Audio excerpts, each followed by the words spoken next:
Hi, I'm Multinato and thank you for buying my superhero logo.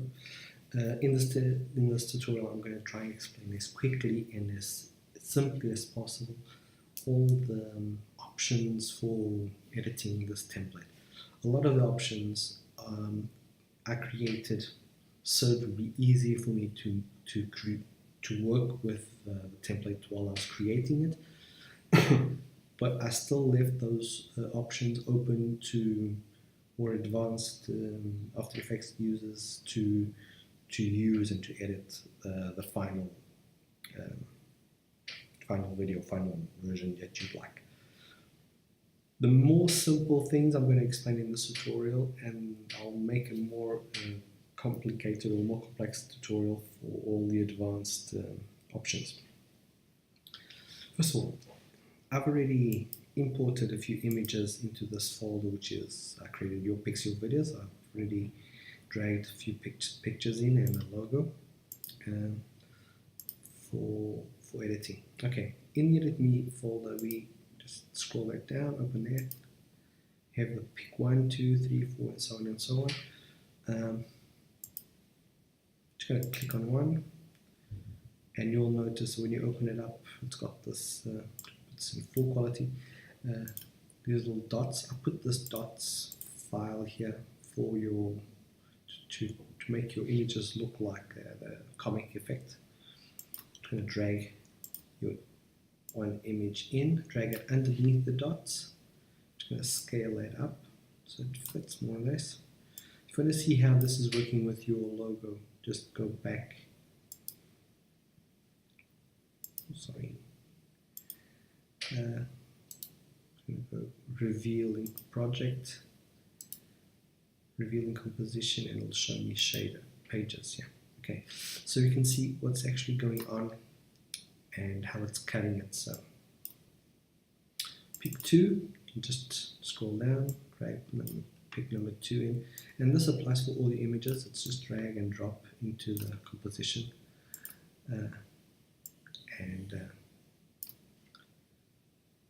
if you do not want these dots, you can either deactivate it for each one of the images, or you can find it in the project, which is over here, inside the elements, dots, and delete it.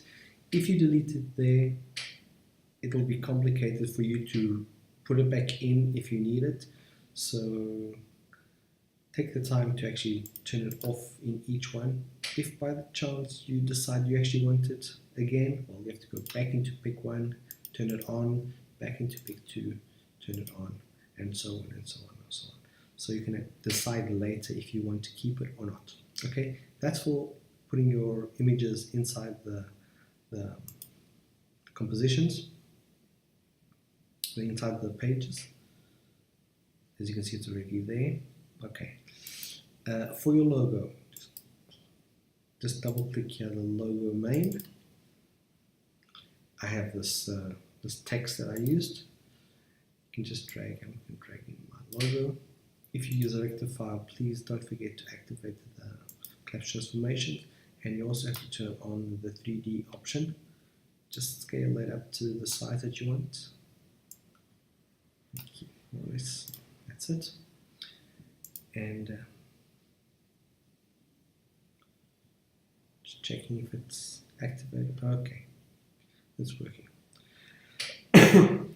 That is for your logo, your images, how you put them in. Your slogan, as you can remember, right at the end, we have a slogan right at the end, or a site.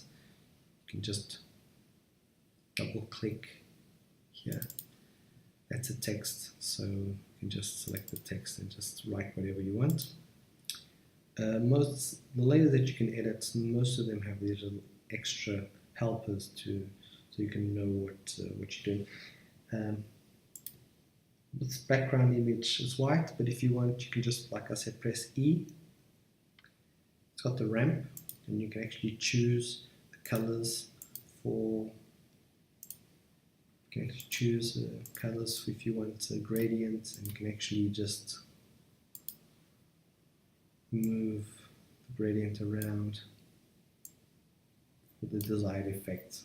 if you don't want it white like I chose, okay?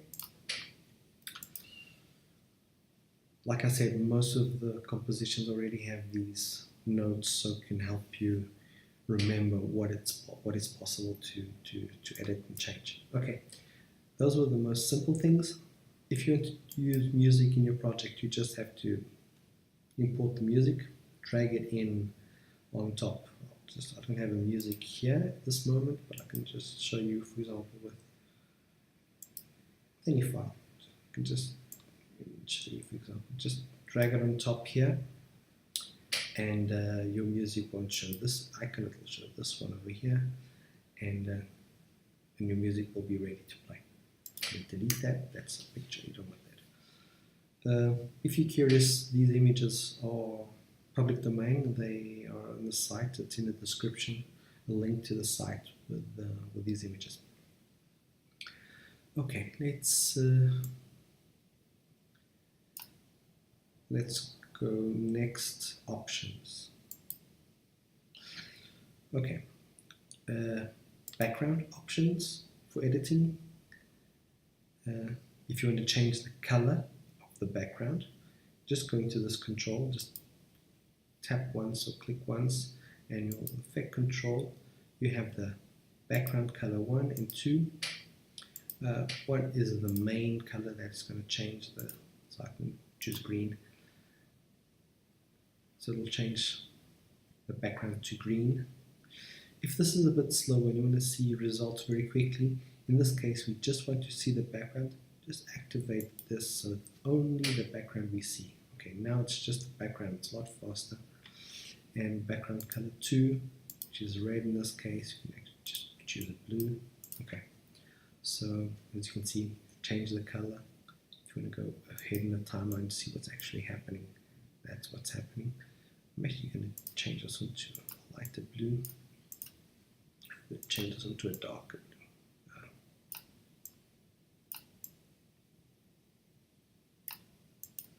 Okay,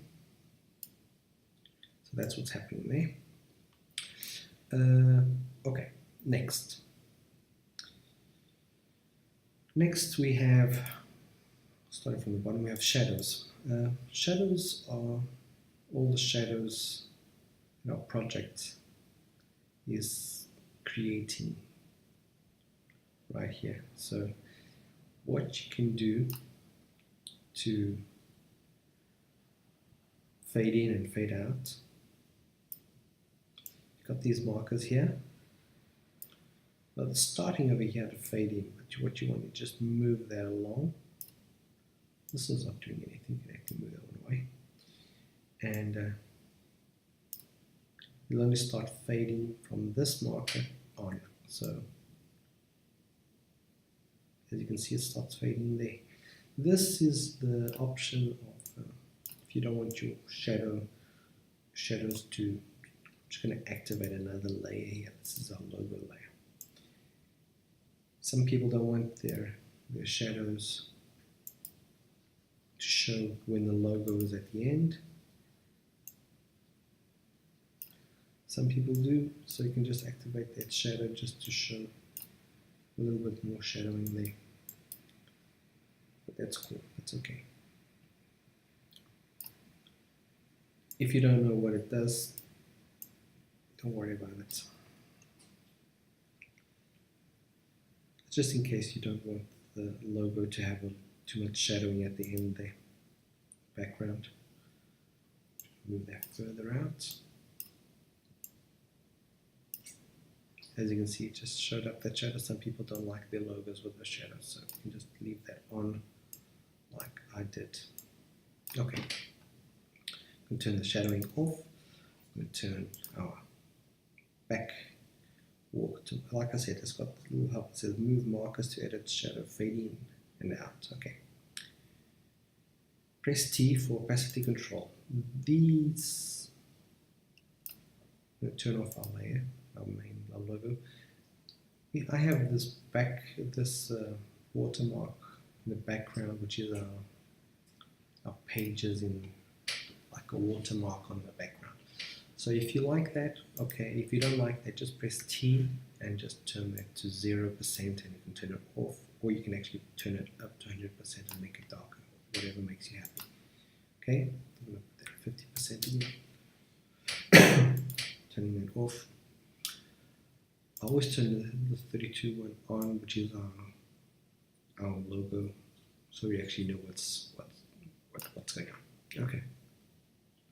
More things we can control.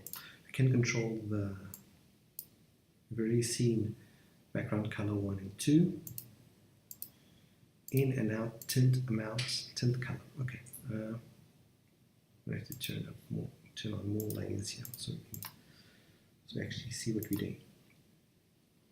The tint is the amount, well, in this case, background's red, but I tinted the rest of the logo to red and black, so it fades in slowly, but you can control that. I'm just going to control, press U for tint and fade in and out keyframes. Okay, so there we have it.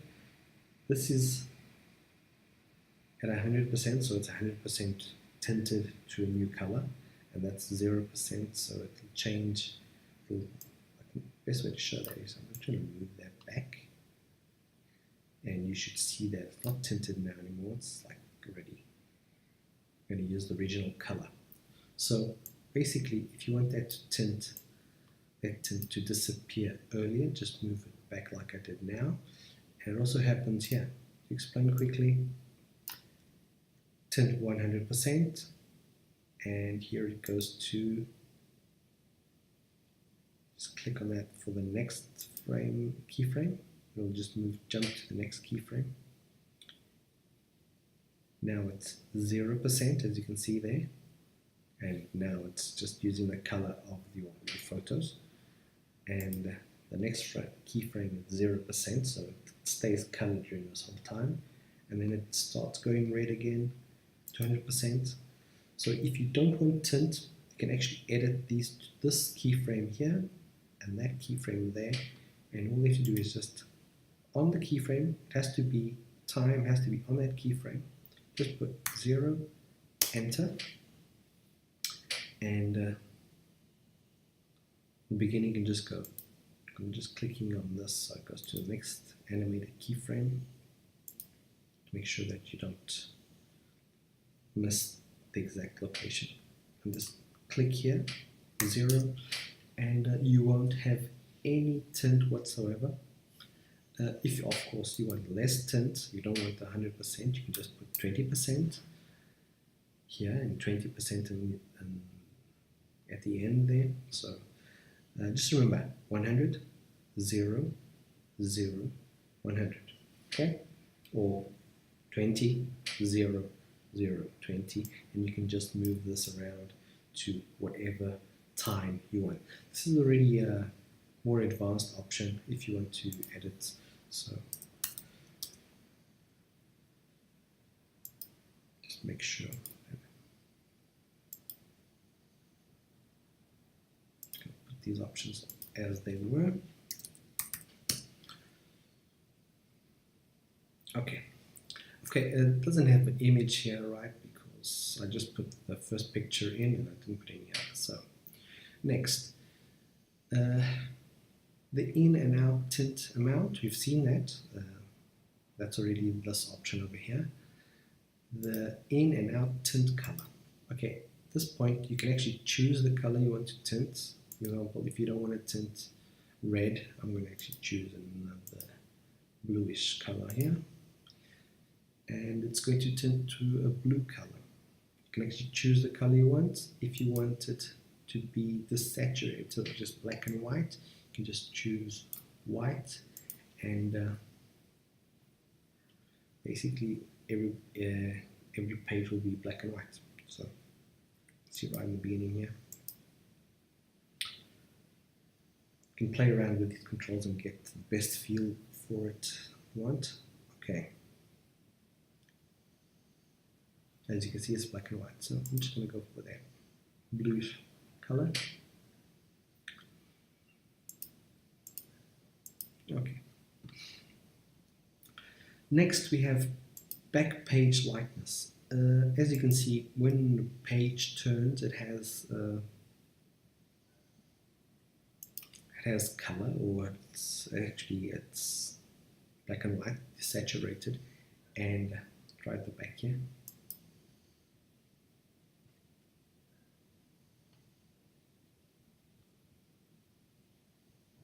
Sorry, this project is a little bit heavy because of all the layers and effects, and it's, as you can see, it's this moment. It's can I just figure out a good moment here?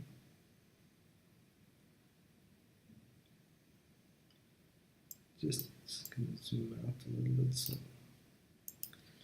the back page is the same as the front page, but with no color.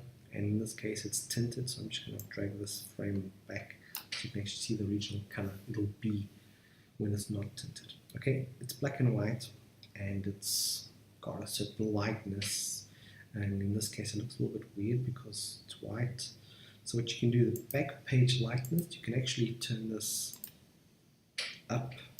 It'll be 100% white.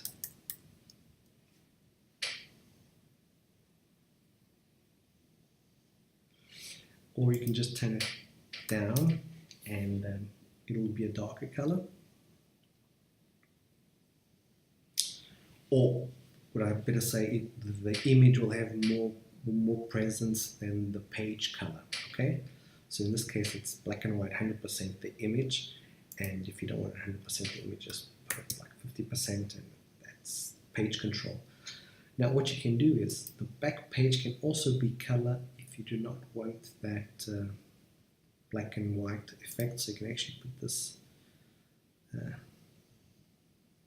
that's minus, so just put this at 0, and you should have the color of the page will be, okay, in this case, because our lightness is 50%, 0%, you should have 100% color, same as the front page. As you can see, of course, it's got a little shadow here, so don't worry about that yet.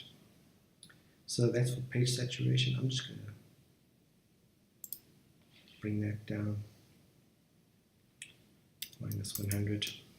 Notice that will be completely black and white, and I'm going to put this back at about 40%. Okay. I wouldn't worry too much about fold direction, radius, and position 1 and 2. This is a more advanced option. Basically, for people that use or edit the animation, which I will explain in another the advanced tutorial, these options can come in handy for any problems. Basically, what had happened is each page has a fold direction that starts more or less over here and ends over there. So if you do mess around too much with camera animation, there can be some errors there. So basically, fold position 1 is where your fold starts. It should start in this corner outside the frame. Fold position 2, I have it way out here to make sure that when it comes to the last logo, all the pages have really come out. If you have any problem with that, for example, it could happen if I move this here, you will see that I have pages that didn't leave completely. As you can see, they're still stuck here. So just move that further out and you shouldn't have any problem with that. Fold radius, pretty simple. It's just the curve of the page. If you don't want it so curved, if you want it tighter, you can just change that. Like I said, these options, I didn't create them actually for the client to edit. I created these so I could work better in the creation of the project. Anyway, those are the more simple options. Next, I will explain, well, in this tutorial, I'm just going to explain how to edit, how to render. To render your composition, just another thing here. If your logo is here and you just wanted your slogan to start early, you can just drag it one way or another and it will start earlier. If you don't want it at all, you can just drag it out. So you decide where you want that. Okay? To render, just go to composition. Make sure you have your main composition selected. Composition, add to render queue, and just choose your output. Select your output. I usually choose QuickTime formats H.264. Okay, audio output on. Okay, and I just choose the location and render. Okay. Thank you. This is the beginners or the less experienced tutorial. Next tutorial will be for advanced editing and animation on timeline. Thank you once again for buying my project.